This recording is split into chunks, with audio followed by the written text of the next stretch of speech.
ভালোবাসা নিয়ে অনেকেই অনেক রকম কথা বলেন এবং বিভিন্ন রকম শায়রিও বলেন। তো আমি ভালোবাসা নিয়ে একটা কথা বলছি এবং শায়রিটা বলছি। যদি শায়রিটা ভালো লাগে অবশ্য লাইক কমেন্ট আর একটা শেয়ার করে যাবেন।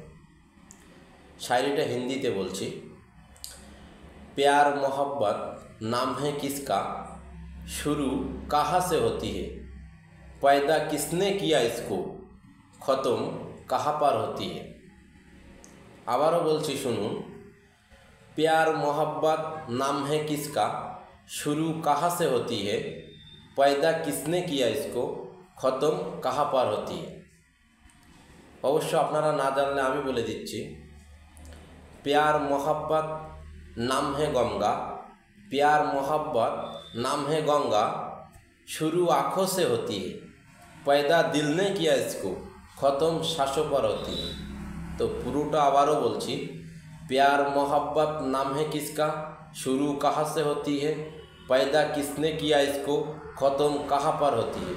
तो प्यार मोहब्बत नाम है गंगा, शुरू आँखों से होती है, पैदा दिल ने किया इसको, ख़त्म सांसों पर होती है। ভিডিওটা ভালো লাগলে অবশ্যই লাইক কমেন্ট শেয়ার করবেন।